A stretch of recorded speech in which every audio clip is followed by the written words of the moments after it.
Hello children and viewers.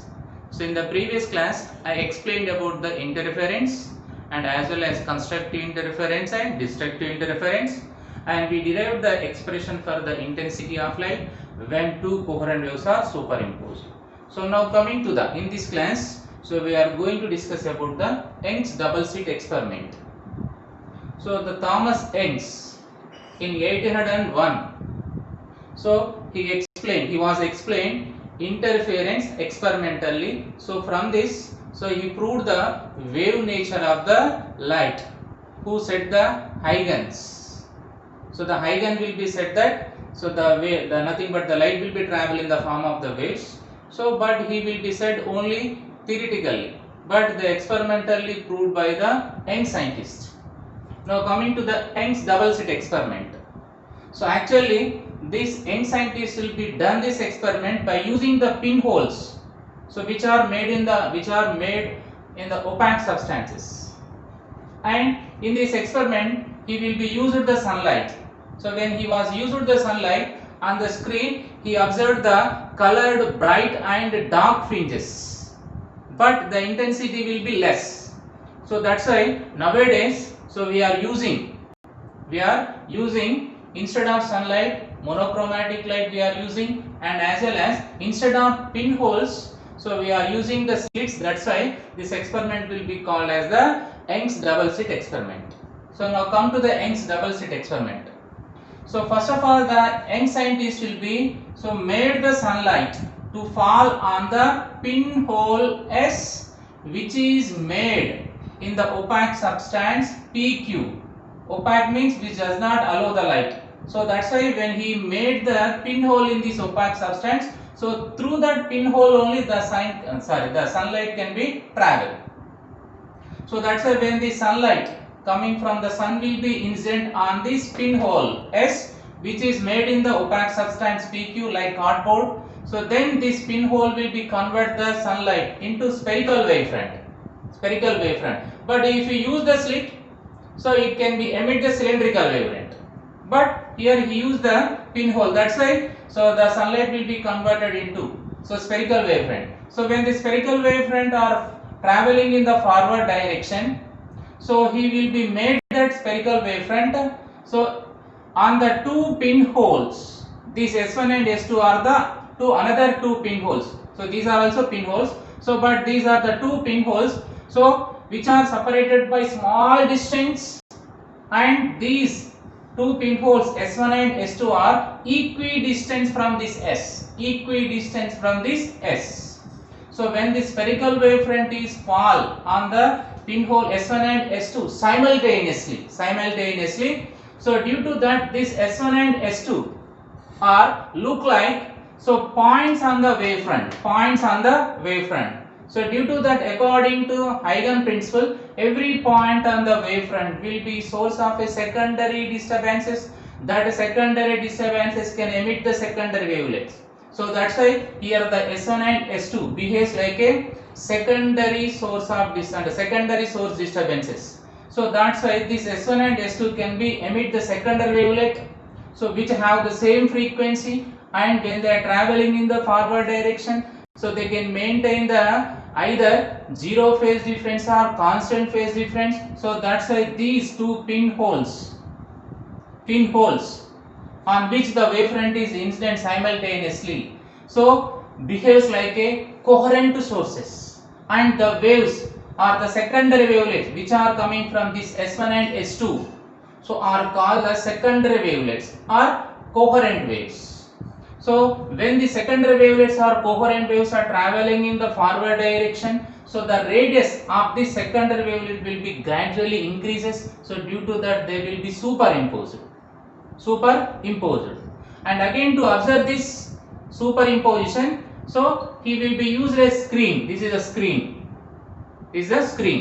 So this screen will be kept at a particular distance from these two pinholes. So that's why when these secondary wavelets are the coherent waves are traveling in the forward direction, so they will be superimposed, but they will be superimposed at different point differently. For example, so at this point, so nothing but observe So here I represent the black color as the crest of the wave and red color will be as the trough of the wave. But when you observe at this point, what do you observe here? So this is the crust of the first, this is a crust produced from the S1 and this is the crust which is produced from the S2, and nothing but here the two waves crust are superimposed. Here two waves troughs, again here two waves crust, here two waves troughs, and at this point what is happening? Two waves crust or two waves troughs are superimposing at these points. So that's why at these points constructive interference will be takes place. Due to that the intensity of the light become maximum. So that's why when a line is drawn joining these points, so that line where it can be incidenting on the screen, at that point you can observe the intensity of the light become maximum, and that's why here the bright band is formed. Here the bright band, and nothing but so the places where, so these are the places where the two crest of the waves or two troughs of the waves are superimposing. Here is also two crest of the waves and two trough of the waves are superimposing, and here is also two crest of the waves and two troughs of the waves are superimposing, and at these points or at this place, and nothing but by joining this place with help of a line. So now they will that when that line under that line where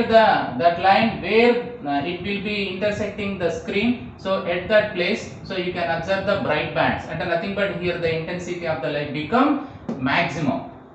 And now at this point what is happening? So at this point, so this is the crust of the S2 and this is the trough of the S1, and so this is the trough of the S2 and crust of the S1, and nothing but at this point what is happening? Crust of one wave and trough of another waves are superimposing, అంటే ఒక crust ఒక trough superimpose అవుతున్నాయి at this point. So that's why so here the intensity of the light become minimum. That's why when I join this point with help of a line, so that line will be intersect the screen somewhere. So at that point you can observe the intensity of the light become minimum, and nothing but here the region is called the dark region. Dark region, and nothing but so the place where the two crust of the waves or trough of the waves are superimposed, so the intensity of the light become maximum. So that's why the bright band is formed. So the place or the points where the crust of the one wave and trough of the another wave are superimposed, so that interference become the destructive at that place, so the dark region will be formed.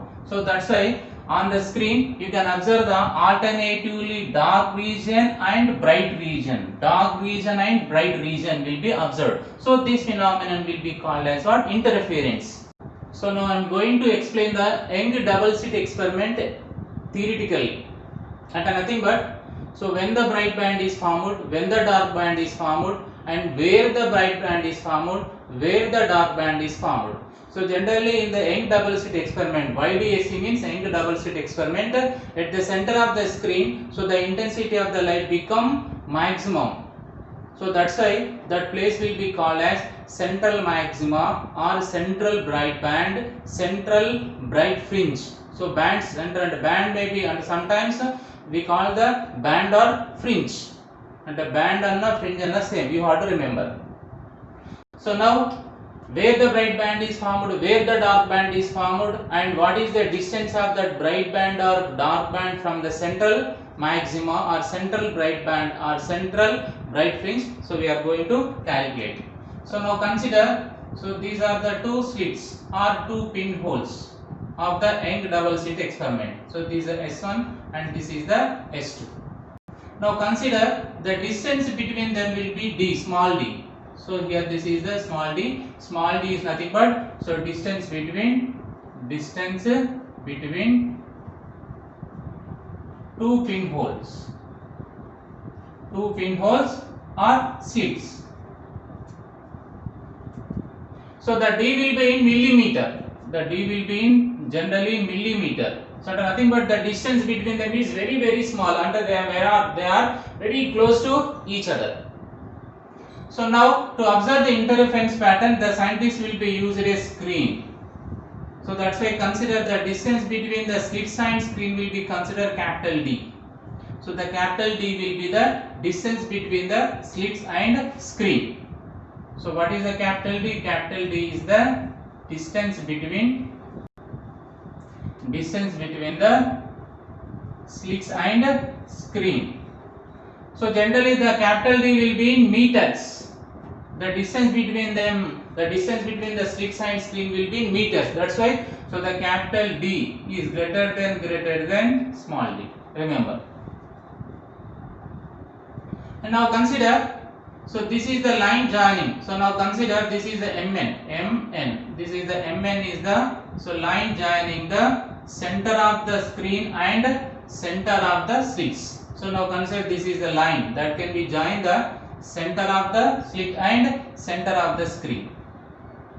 Or this is considered MO. So this O will be called the center of the screen, and M will be called the center of the slits. And now the distance between the N2S1 and N2S2 will be D by 2. And nothing but, so MS1 equal to MS2, so that is D by 2. And this O is called the center of the screen. So first of all, at point O, so which type of band is formed? We are going to calculate. So now consider, so this is the wave. So this is the distance travelled by the wave which is coming from the S1. And this is the wave which is coming from the S1. This is the considered wave front or secondary wavelet. So this, when it is coming from this one and when it reaches to the center of the screen, it will travel some distance. So this is the distance, S1O is the distance travelled by the first wave which is coming from the S1. So consider this is the wave that is coming from the S2, or wave front or secondary wavelet coming from S2, and when it reaches to the O, and this will be the distance travelled by the second wave which is coming from the S2O. But here what is happening? So when they will reaches to this center of the screen, so now the S1O equal to S2O. S1O equal to S2O. And nothing but here the path difference will be 0, and nothing but the length of the path travelled by the first wave which is coming from S1 and the length of the path travelled by the second wave which is coming from S2 will be same. So that's why here the path difference is nothing but delta x. So the delta x S1O minus S2O is equal to what? 0. So when the path difference is 0, what happened? So here the intensity of the light become maximum. So that's why here the bright band is formed. So that's why this place will be called as a central maxima. So this place will be called as what? Central maxima. Central maxima or central bright band. Central bright band or central fringe. Central fringe. So why the point O, why that intensity of light become maximum? Because the path difference either 0 or lambda or 2 lambda or 3 lambda and so on, or the general term will be n lambda. And if the delta x equal to n lambda, so then what happened at that point? And nothing but when the two waves will be reaches a point with path difference either 0 or lambda or 2 lambda or 3 lambda or n lambda. So at that point the intensity of the light become maximum. So due to that, at that place the bright band is formed. At that place is called the nothing but at that place, so constructive interference can be takes place. So due to that the intensity of the light become maximum. So now this is a point, nothing but, so in case of the Young double slit experiment at the center of the screen, so which can be formed? Central maxima, and nothing but the intensity of the light become maximum. Now consider this is a point P and which is at a distance y, from the central maxima. So at point P, when the bright band is formed, when the dark band is formed, I am going to find out. Remember. So now this is, so let us consider, so this is the distance travelled by the first wave which is coming from the S1 and nothing but, so this is the distance travelled by the wave which is coming from the S1. Now consider, so this is the distance travelled by the This is the distance travelled by the wave which is coming from the S2. So now this is the distance travelled by the, what is S1p? So the S1p is the distance travelled by the wave which is coming from S1, and S2p is the, so the distance travelled by the second wave which is coming from S2.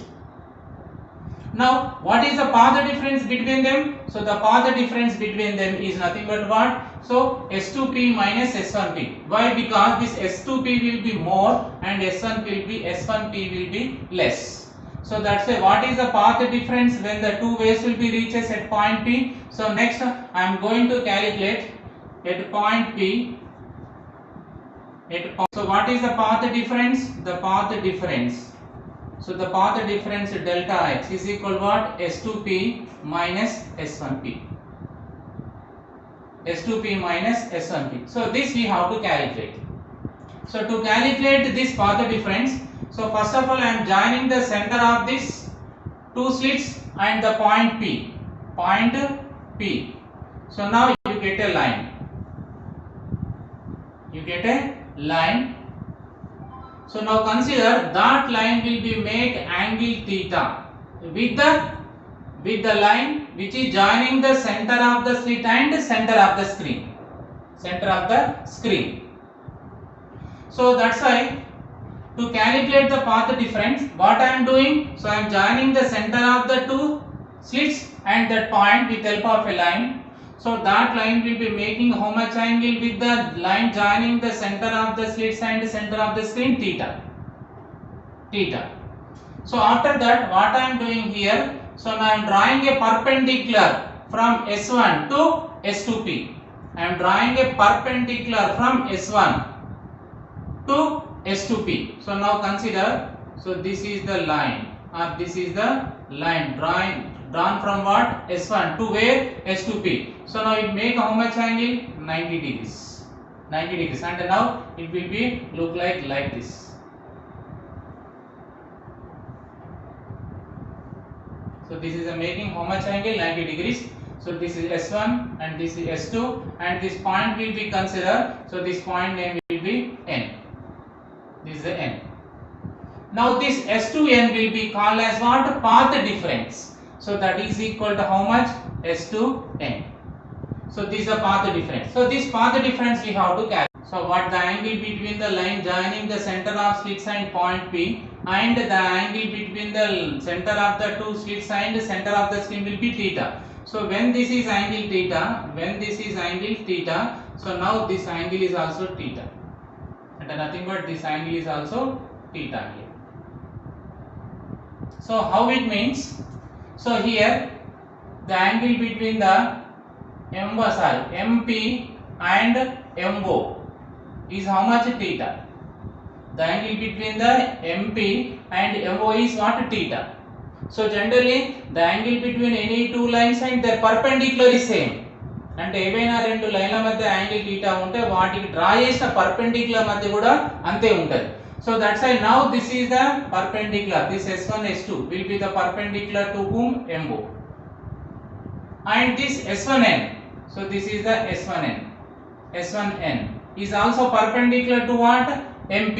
So that's why the angle between these two is also how much? Theta. So that's why here angle become theta. So when this angle become theta, so to find the S2N, so this is a right angle triangle. This is a right angle triangle. So in this right angle triangle, so this S2NB will be the exactly opposite side to the angle. So that's why to find the S2N, so in this triangle S1 S2N, so in the triangle S1 S2N, so I am going to find the sin theta. So what is the sin theta? Sin theta is nothing but opposite side by hypotenuse. So the opposite side will be the S2N by what is the hypotenuse? Hypotenuse is nothing but S1 S2. So S2N by what is S1 S2? S1 S2 is nothing but the distance between the two slits. So that's why D. And nothing but S2N is equal to what? D sin theta. D sin theta. S2N is nothing but what? So path difference. So that's why the path difference delta x are nothing but S2p minus S1p equal to nothing but D sin theta. d sin theta. So now consider this equation 1 and nothing but, so what is the path difference between the two waves when they will be reaches this point P? So that is the d sin theta, d sin theta. So but here the capital D is in meter and the small d is in millimeter.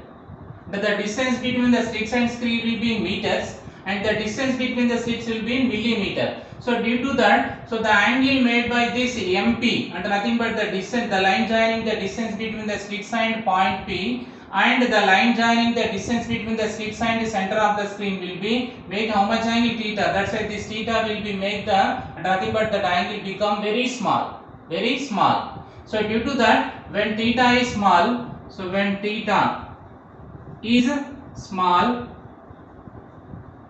so the sin theta can be taken as what? Tan theta. Sin theta can be taken as what? Tan theta. So due to that, this equation 1 become, so that's why equation 1 become what? So delta x equal to d tan theta. D tan theta. So now consider this equation 2. So now I am taking the triangle. So now taking the triangle MPO. So from triangle MPO, I am going to calculate tan theta. So tan theta. So what is the tan theta in this triangle? What is the tan theta? Make how much angle? 90 degrees here. So tan theta is nothing but what here? For theta opposite side is the y and adjacent side is the d. And nothing but what is the tan theta? Opposite side by adjacent side. So what is the opposite side here? So PO. PO by what is the adjacent side? MO. But PO is nothing but what? PO is nothing but y and MO is nothing but what? Capital D. So that's why tan theta is equal to y by d. Now consider this equation 3. Now substitute equation 3 in equation 2. So what you get? You get that, so delta x under nothing but path difference is equal to, so small d into tan theta is nothing but what? Tan theta is nothing but y by d. So y by capital D. So now you get the formula for path difference.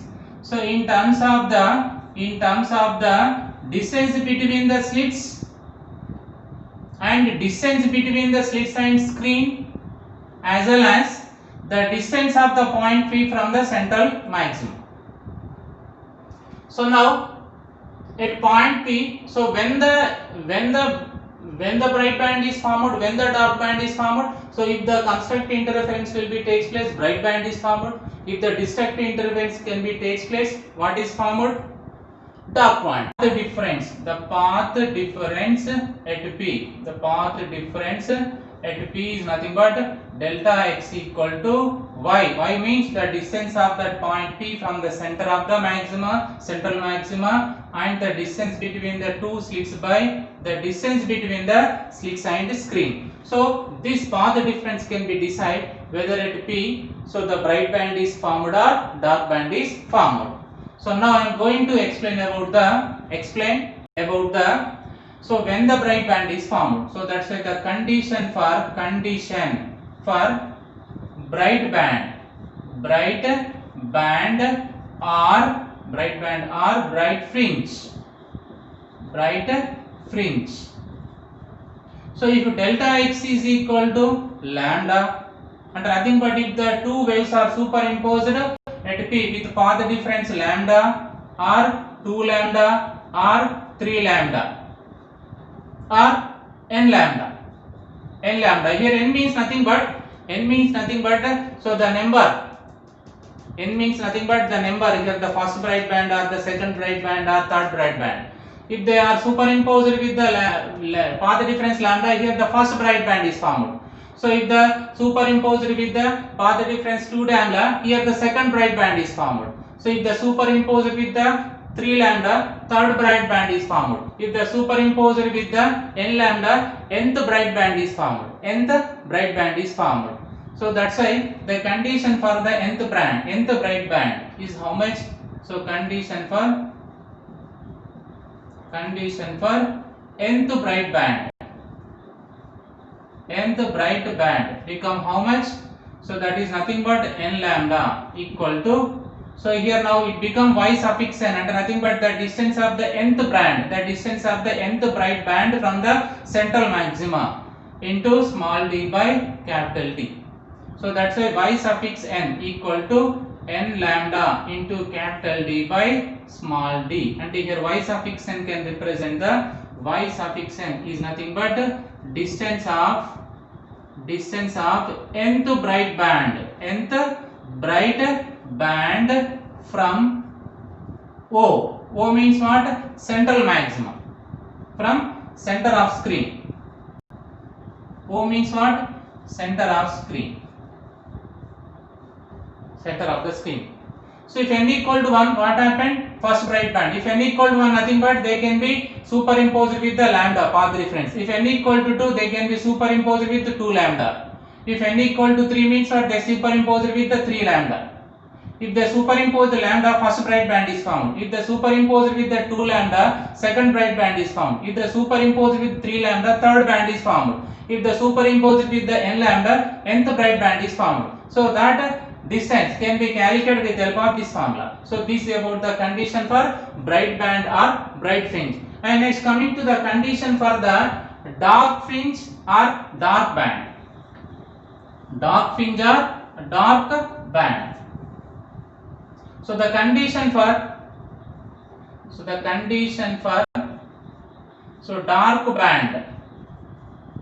dark band or dark fringe. Dark fringe is nothing but, friends, delta x is equal to lambda by 2. Lambda by 2 means nothing but if the two waves which are coming from S1 and S2 will be superimposed at point P with the path difference lambda by 2. So now here the first dark band is formed. First dark band will be formed. If they superimpose with the 3 lambda by 2, so the second dark band is formed. If they are superimposed with the 5 lambda by 2, so third dark band is formed. In the same way, so when they are so that's why if they are superimposed with the path difference 2n minus 1 lambda by 2, so then nth dark band will be formed. Nth dark band will be formed. So that's why if delta x equal to 2n minus 1 into lambda by 2, so then what happened? So then 2n minus 1 into lambda by 2 equal to, so what happened? So y into d by capital D. So now this distance y is nothing but the distance of the dark band from central maxima. Now it can be taken as y suffix n. So that's why the y suffix n can be represent what? The distance of nth dark band from center of screen. So that's why y suffix n equal to what you get? 2n minus 1 lambda by 2 into, when we do the cross product, so capital D by small d. If n equal to 1, so first dark band is formed. If n equal to 1, what happened? 2 minus 1 into lambda by 2. This 2 will become the denominator. So that's why when I simplify 2n minus 1 into, so lambda into d by 2d. Now this equation represents the distance of the nth dark band from the center of screen under nothing but O. If n equal to 1, first dark band. If n equal to 2, second dark band distance. If n equal to 3, third dark band distance. So this is about the condition of the at point B when the dark band is formed, when the bright band is formed.